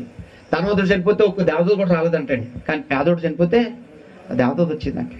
భక్తికి దేవుడు మార్గంలో ఉన్నవాడికి దేవుడు మార్గంలో లేకుండా ఈ లోకాన్ని నమ్ముకొని బ్రతికేవాడికి తేడా అదేనండి. చచ్చిన తర్వాత మనమేమో ఎక్కడే చూస్తామండి, చచ్చిన తర్వాత ఏంటి పొందుతాం మనం చూడండి. ఎక్కడికి వెళ్ళిపోయాడండి మహానుభావుడు చూడండి, త్వరగా చదవండి. అప్పుడు పాతాళములో ఓకే సార్, నా బైబిల్లో ఆనందంగా రాసాడు, మీ బైబిల్ అలా రాసాడేటి? హాయిగా సుఖంగా బ్రతుకున్నాడు ఉంది నా బైబిల్లో. లే అమ్మ, మీ బైబిల్ ఉందా? ఏం చేస్తున్నాడంటే అయ్యగారు వెళ్ళి బాధపడుచు కన్నులెత్తి దూరము నుండి అబ్రహాము రొమ్మున ఆనుకొని ఉన్న లాజరును చూసి, తండ్రి అయిన అబ్రహామా ఏం పడాలంట? కనికరపడి తన వ్రేలు కొనను నీళ్లలో ముంచిన నాలుకను చల్లార్చుటకు లాజరును పంపు, నేను ఈ అగ్ని జ్వాలల్లో యాతన పడుచున్నానని కేకలు వేసి ఏం వేస్తున్నాడమ్మా? అక్కడ ఎక్కడ వేస్తున్నాడమ్మా? అగ్ని జ్వాలల్లో. ఇప్పుడు ఎవరు రావాలంట? లాజరు రావాలంట.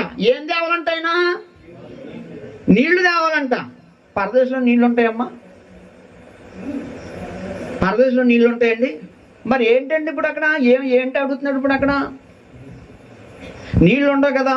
ఇప్పుడు లాజరు ఏలు కొనను ముంచి ఆ డ్రాప్ తెస్తే ఈ అగ్ని మంటలో చల్లారుతాయి అంటున్నాడండి.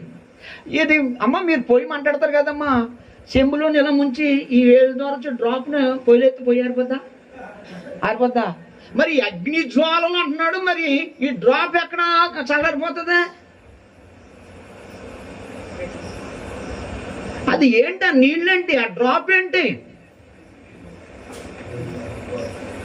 చిన్న విషయం చెప్తున్నా.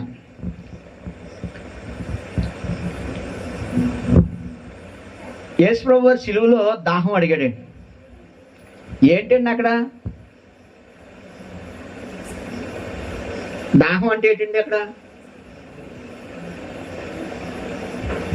ఇంకో విషయం, ఇక్కడ నీళ్లు అడుగుతున్నాడు అంటే నిజంగా నీళ్లు కాదండి, అక్కడ వాక్యాన్ని అడుగుతున్నాడండి.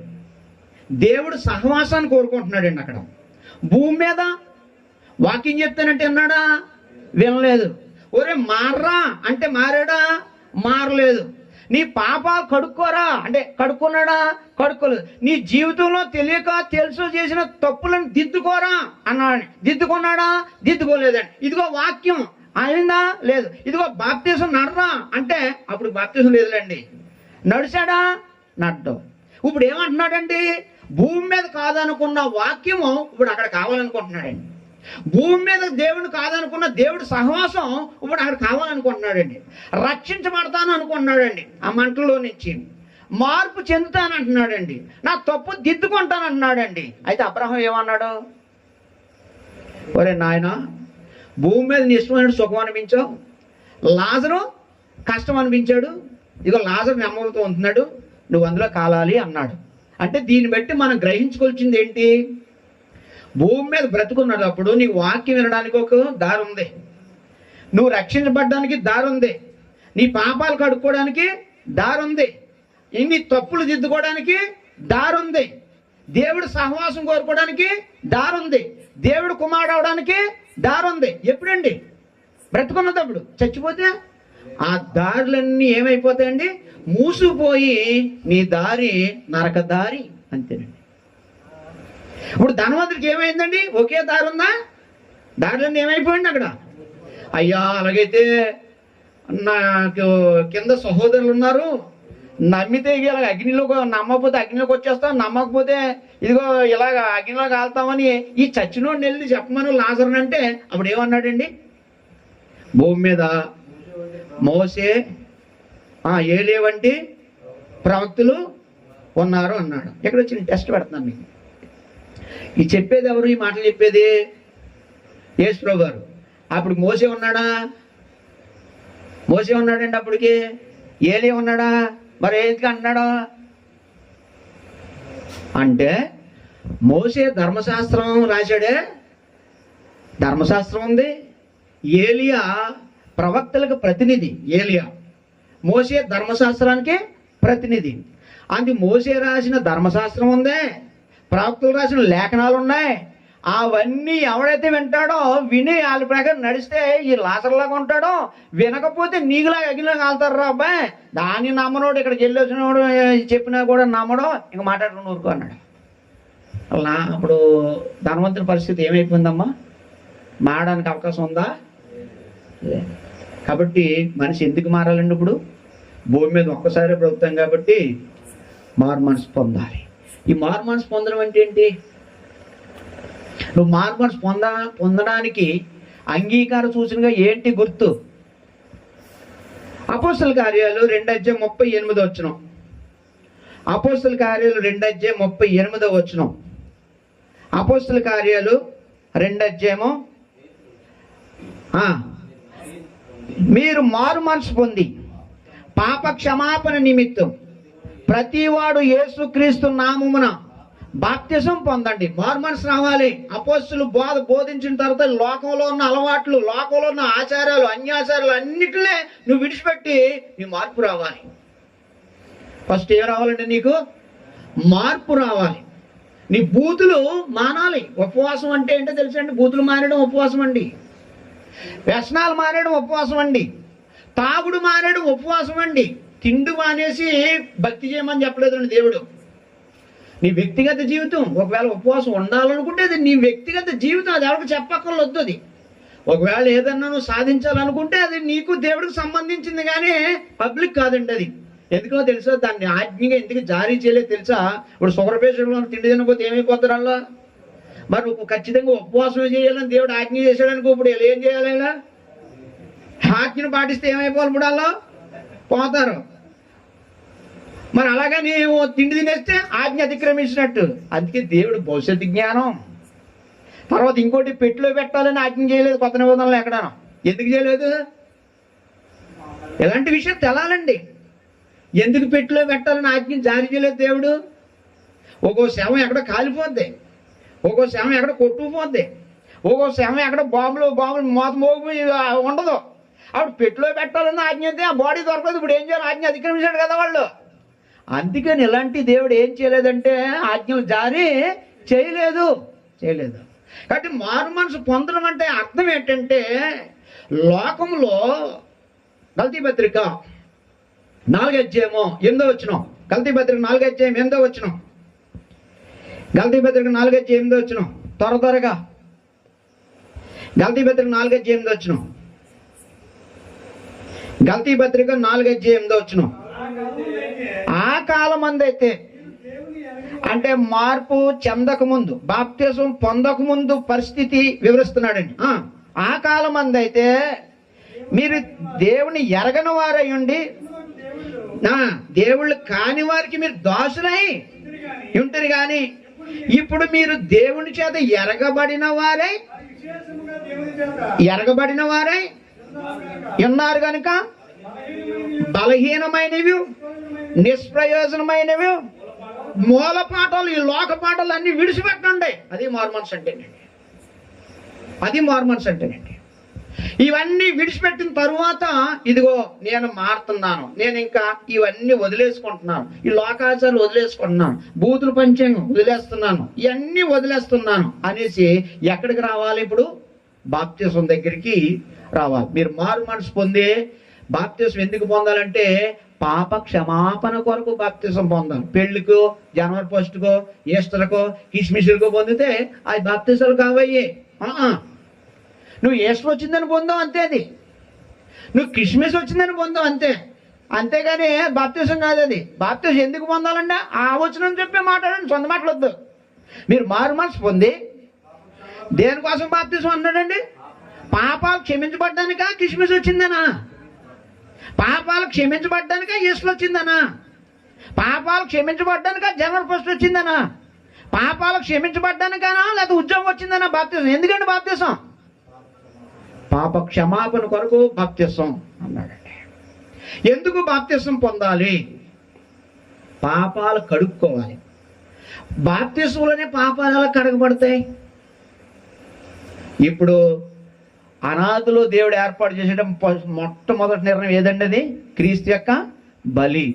ఆ రక్తం దగ్గరికి రావాలి. ఇప్పుడు ఈ మనిషి మారు మనసు పొంది ఎక్కడ రావాలి? ఆ రక్తం దగ్గరికి రావాలి.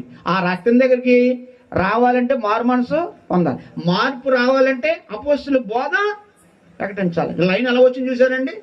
ఆ లైన్ రావాలండి మనకి. ఇప్పుడు అది తెలియకపోతే నువ్వు ఎంత కొట్టుకున్నా నీ భక్తి ఫలింపు ఇక్కడ అవ్వదు అన్నాడు.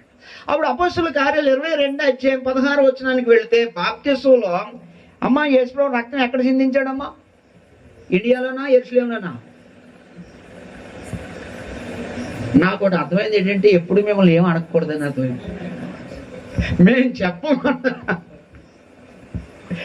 యెరూషలేములో మన కొరకు యేసుప్రభు వారు రక్తం చిందించారు. ఓకే, ఇప్పుడు యెరూషలేములో కాచిన రక్తము ఇప్పుడు నా పాపాన్ని ఎలా కడుగుతుంది? అక్కడ ఉన్న రక్తం ఇప్పుడు ఎక్కడ ఉంటుంది ఆయన రక్తం? ఎప్పుడో 2000 సంవత్సరాల కిందట చిందించిన రక్తం ఎక్కడ చిందించారు ఆయన? యెరూషలేములో. ఇప్పుడు యెరూషలేములో ఉన్న కాచిన రక్తమే కదా అనాదిలో నా పాపం వరకు దేవుడు ఏర్పాటు చేశాడు. ఇప్పుడు నా పాపం కడగాలంటే ఆ రక్తం కావాలి. మరి ఇప్పుడు యెరూషలేములో కాచిన రక్తం ఇప్పుడు ఉంటుందా? అక్కడికి ఎలా ఏం చేయను ఇప్పుడు నేను? అందుకే ఆ రక్తం ఎక్కడ దొరుకుతుందో అక్కడికి వెళ్ళిపోదాం. ఇప్పుడు మనం అపోస్తలుల 22:16 వెళ్ళిపోదాం. కనుక నువ్వు తడవ చేయటం ఎందుకు? కొంతమంది బాప్తిజం ముందు తడవ చేస్తారు. ఎందుకో తెలుసా? బాప్తిజం పొందితే మళ్ళీ సినిమాకి వెళ్ళనకూడదు, బాప్తిజం పొందితే అలా తినకూడదు, ఇలా తినకూడదు. ఇవన్నీ అయిపోయాక అప్పుడు బాప్తిజం పొందండి. ఇవన్నీ అయిపోయే ముందు బకెట్ తినేస్తే ఆవిడ ధనవంతులు కొట్టుకుంటూ అక్కడ అయ్యా అయ్యా అంటే పైన నోరు మూసారు అంటాడు. అక్కడికి వెళ్ళాక అందుకని బ్రతికుండగానే ఏం చేయాలండి మెదరు? చచ్చిపోతే ఇవన్నీ మూసిపోతాయి. ఈ రక్షణ భాగ్యం బాప్తిజం కార్యక్రమం ఇవన్నీ ఉండవు ఇంకా అక్కడ. అప్పుడు నువ్వు తడవ చేయడం ఎందుకు? లేచి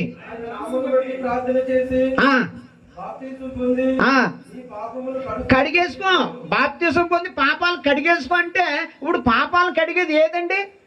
యేసుప్రభు యొక్క రక్తం. ఇప్పుడు ఎక్కడ దొరుకుతుందండి యేసుప్రభు రక్తం? ఆ వచనాన్ని బట్టే మన సొంత ఆలోచించక్కర్లేదండి. ఆ వచనంలోనే ఉంది.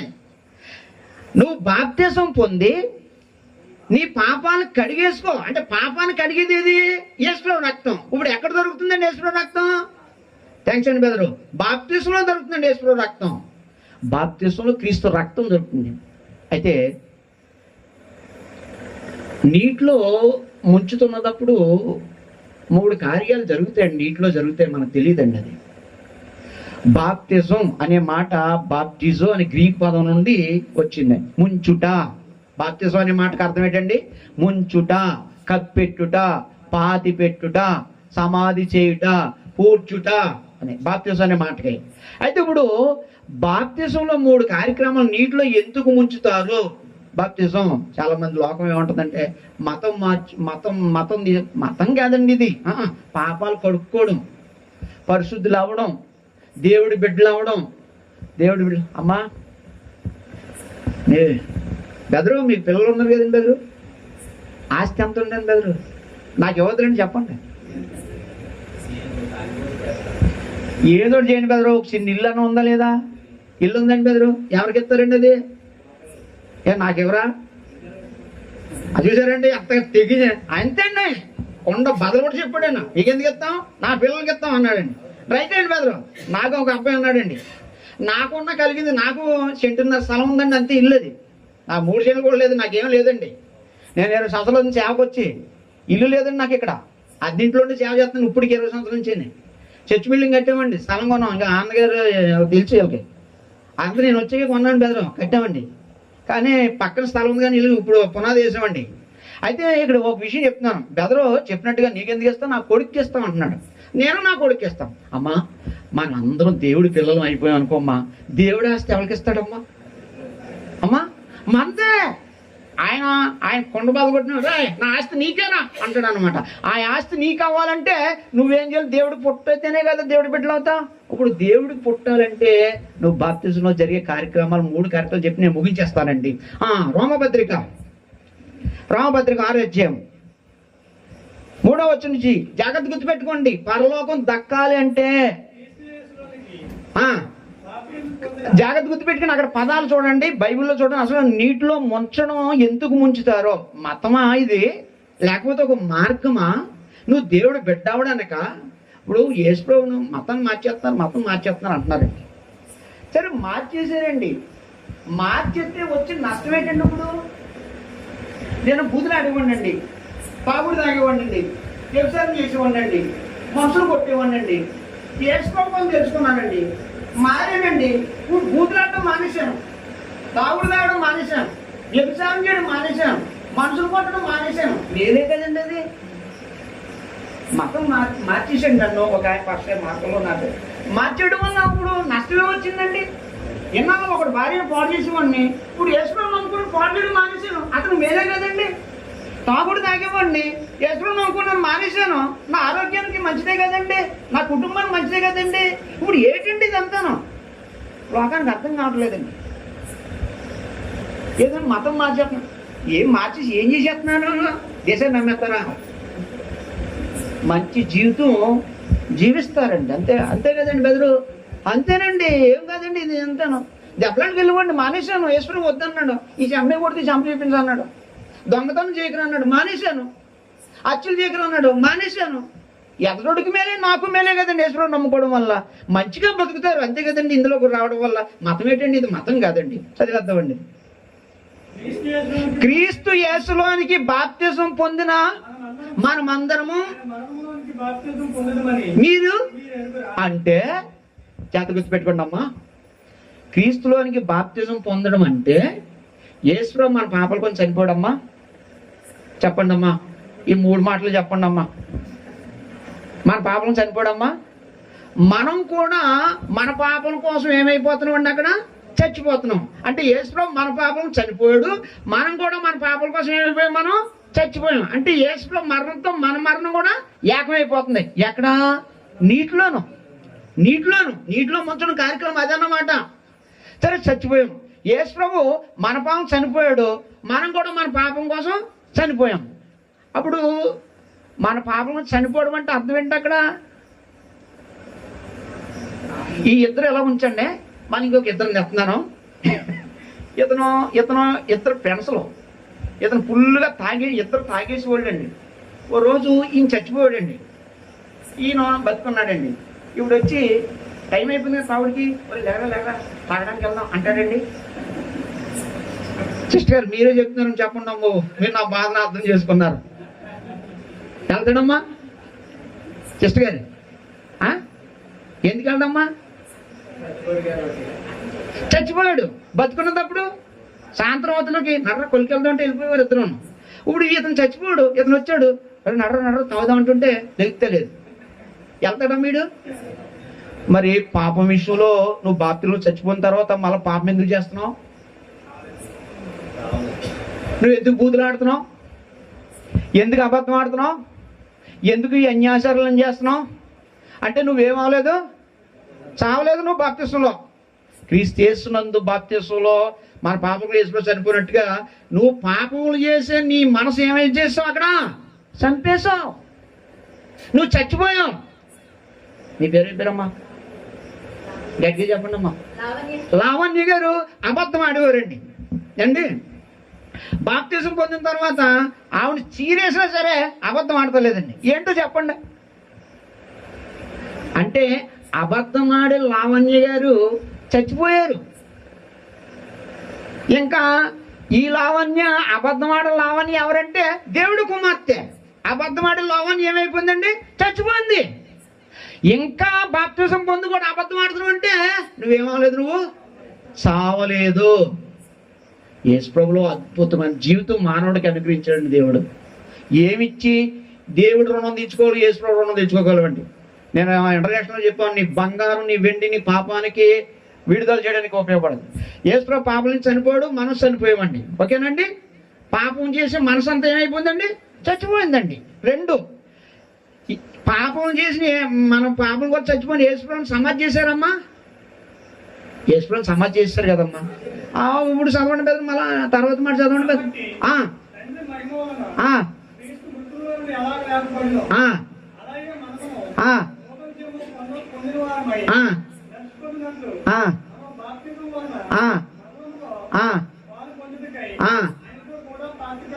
యేసు ప్రభుతో కూడా మనం ఏం చేపడ్డాం అంటండి? పాతి పెట్టబడ్డాం. యేసు ప్రభు చనిపోయాడు, మనం చనిపోయాం. యేసు ప్రభు పాతి పెట్టబడ్డాడు, మనం కూడా పాతి పెట్టబడ్డాం. మరి బతుకున్నాం కదా. అంటే పాత జీవితాన్ని అంతటిని ఏం చేసామండి? సమాధి చేసేసాం. పాప విషయంలో చనిపోయాము. చనిపోయిన మనల్ని, పాత జీవితాన్ని సమాధి, నీటిలో జరిగే కార్యక్రమం నీటిలో ముంచడంలోనండి సమాధి. పాత జీవితం సమాధి చేసామండి. యేసు తిరిగి లేసాడండి, మనం కూడా నీటిలోంచి ఏం లేసామండి? తిరిగి లేసాం. అంటే కొత్త జీవితం జీవించడానికి. అంటే పాపం నుంచి చచ్చిపోయాము, సమాధి చేయబడ్డాము, తిరిగి లేసాం. ఇప్పుడు ఏం చేయాలండి? ఇప్పుడు మనం నూతన జీవం, యథార్థం బ్రతకాలి, నీతిగా బ్రతకాలి, ఎదటోడిని మోసం చేయకూడదు, ఎదటోడికి అన్యాయం చేయకూడదు, మాట తప్పకూడదు, పీకు పోయినా సరే మాట తప్పకూడదు, అబద్ధం ఆడకూడదు, ఎదటోడి మీద ఏ నిందలో మాపకూడదు. యేసుప్రభు అబద్ధం ఆడతాడమ్మా? నువ్వు కూడా ఇప్పుడు ఏంటి మరి? చిన్న యేసుప్రభు అవుతున్నావు. నువ్వు ఈ సంఘంలోకి బాప్తిసం ద్వారా సంఘంలోకి జాయిన్ అవుతున్నావు. ఏ సంఘంలోకి జాయిన్ అవ్వాలి? క్రీస్తు సంఘమే. ఏ సంఘం బైబిల్లో లేదు. నువ్వు బాప్తిసం ఎందులో పొందాలి? క్రీస్తు సంఘంలో పొందాలి. ఎలా పొందాలి బాప్తిసం? ఇవన్నీ చాలా విషయాలండి, చాలా విషయాలు. ఎలా పొందాలి బాప్తిసం? తండ్రి యొక్కయు, కుమారుని యొక్కయు, పరిశుద్ధాత్మ యొక్క నామంలో పొందాలంటే తండ్రి యొక్క నామం అంటే ఏంటి? కుమారుని యొక్క నామం, పరిశుద్ధాత్మ నామంలో బాప్తిసం అంటే ఏంటి? అసలు నపుంసకుడు దారిలో వెళ్ళినప్పుడు అయ్యో నీళ్ళు నా బాప్తిసం నీకేం ఆటంకం అంటే, నువ్వు యేసుప్రభు దేవుడు కుమారుడు, నువ్వు అంగీకరిస్తే నేను బాప్తిసం ఇస్తానంటే యేసుప్రభు దేవుడు కుమారుడు ఎలాగవ్వాడు? దేవుడు పుట్టాడా? పుట్టాలంటే దేవుడు భార్య ఉండాలి. దేవుడి భార్య లేదు. మరి యేసుప్రభు దేవునికి కుమారుడు అని అంగీకరిస్తేనే నీకు రక్షణ, అంగీకరించకపోతే రక్షణ లేదా? నీ రోమపత్రిక 10:9 యేసును ప్రభు అని నీ నోటితో ఒప్పుకొని ఆ మృతుల్లోంచి లేపని నువ్వు విశ్వసిస్తే నువ్వు రక్షణ, లేకపోతే రక్షణ లేదని గ్రంథం చెప్పేసింది. కాబట్టి బాప్తిసం ఏం జరుగుతుందంటే యేసుప్రభు పాపం కోసం చనిపోయాడు, మనం కూడా చనిపోతున్నాం. పాపం చేసే తత్వాలు సమాధి చేయబడ్డాడు యేసుప్రభు, మనం కూడా పాత జీవితాన్ని సమాధి చేస్తాం. యేసుప్రభు తిరిగి లేచాడు, మనం కూడా కొత్త జీవితాన్ని తిరిగి లేచాం. ఒక నీటి మూలంగా ఆత్మూలంగా జన్మిస్తే కానీ దేవుని రాజ్యంలోకి ప్రవేశించాడు. అంటే బాప్తిసం ద్వారా దేవుని రాజ్యంలోకి ఏం చేసామండి? ప్రవేశించాం. దేవుని రాజ్యం అంటే ఏదండి? క్రీస్తు యొక్క సంఘం. సంఘం దేవుని రాజ్యమేనండి. ఒక ఆయన అంటున్నాడండి, ఆశీర్వాదం ఇస్తానని చెప్పి, నీ రాజ్యం వచ్చిన గాక పరలోక మందు నెరవేంటి, భూమి నెరవేంటి, అందరూ మాక ఇట 3 నెలలు సరిపడి బియ్యం ఉన్నాయి పెట్టిలోను, బోల్ డబ్బు ఉందండి, అనుదిన ఆహారం దేశాలు అంటండి. నీ రాజ్యం వచ్చిన కాక అంటున్నాడండి. ఇప్పుడు అంటున్నాడండి. ఎందుకంటే రాజ్యం రాలేదండి, బెదరు వచ్చేసిందండి. బెదరు సంఘమే రాజ్యం అండి. రాజ్యంలో ప్రవేశించి నీటి మూలంగా ఆత్మూలంగా జన్మించిన వాడు దేవుని రాజ్యంలో ప్రవేశిస్తాడు అన్నదప్పుడు నీ రాజ్యం వచ్చిన కాకుండా పరలోకంలో ఉంది రాజ్యం. మరి ఇప్పుడు నువ్వు నీటి మూలంగా ఆత్మూలంగా ఎక్కడ జన్మించావు? భూమి మీద. మరి పరలోకంలో ఎలా ప్రవేశించాలి? ఇప్పుడు ఆ రాజ్యానికి వెళ్ళి నువ్వు భూమి మీద ఉంటేనే కదా. కొలస్సీ పత్రిక 1:13 ఆయన అంధకార సంబంధమైన అధికారములో నుండి విడుదల చేసి తన కుమారుని యొక్క రాజ్య నివాసులుగా చేశాను. ప్రకటన గ్రంథం 5:10 నువ్వు వధింపబడిన వాడివై నీ రక్తం ఇచ్చి ప్రతి మనుషుల్లో, ప్రతి జాతిలో, ప్రతి వంశంలో ప్రజల్ని కొని దేవునికి ఒక రాజ్యంగా చేసామన్నాడండి. అంటే రక్తమిచ్చి కొన్న ప్రజల్ని దేవునికి రాజ్యంగా చేశాడు అన్నాడండి. ఆ రక్తమిచ్చి కొన్న ప్రజలే సంఘం అని అపోస్తలుల కార్యాలు 20:28 ఇందాక చదివామండి మనం. అంటే ఈ వచనాలు పెట్టి సంఘమే దేవుని రాజ్యం. ఎప్పుడు ఏర్పాటు చేయబడింది సంఘం? అనాదిలోనే. బోధ ఎప్పుడు ఏర్పడిపోయింది? అనాదిలోనే. ఇవన్నీ ఎప్పుడు ఏర్పడ్డాయి? అనాదిలోనే. ఇవన్నీ నీకు ఎలా తెలిసాయి? అపోస్తలుల బోధ. అపోస్తలుల బోధ నీకేం రావాలి? మారుమనసు రావాలి. మారుమనసు ఎందుకు పొందాలి? దేవుని కుమారులు అవ్వాలి. నువ్వు మళ్ళా బతికుంటావు, ఇంకా ఒకసారి బ్రతుకుతాం. యేసుప్రభు ఒకసారి మరణిస్తాడు, చచ్చిపోయిన తర్వాత మళ్ళీ మారుమనసు పొందే అవకాశం లేదు కాబట్టి మారుమనసు పొందాలి అన్నాడు.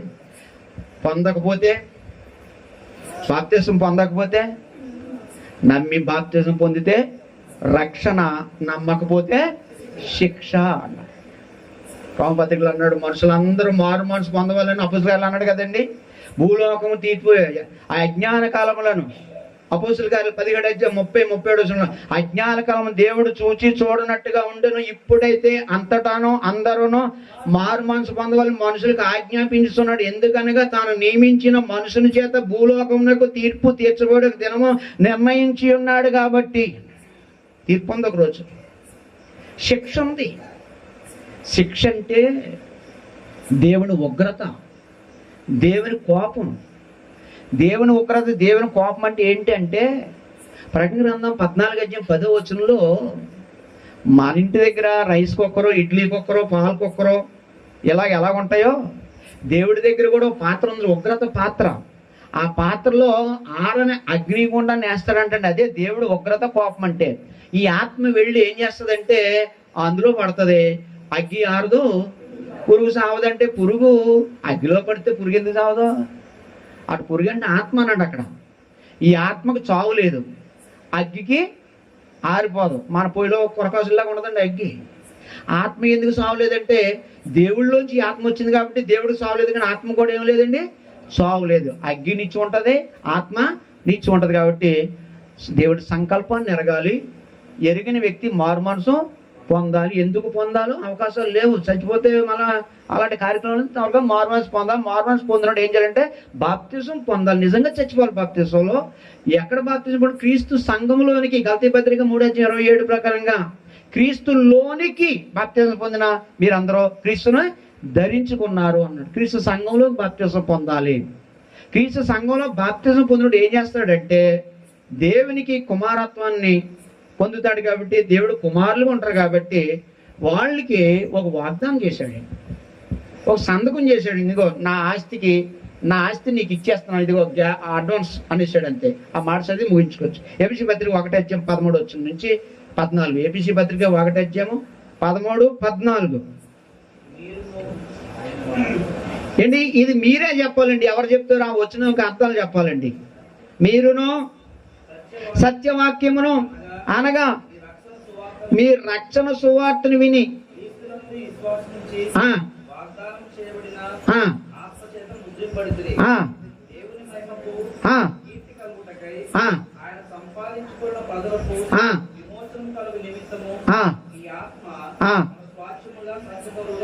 అది ఏంటండి బెదరు? దానికి అర్థం చాలా విలువైన వచ్చినవండి అది. అది కానీ మనకు తెలిస్తే చాలా ఆనందం వేసేస్తాడు మనకి. ఏబిసి పత్రిక అండి 1:14 వచ్చినవండి. ఆ వచ్చిన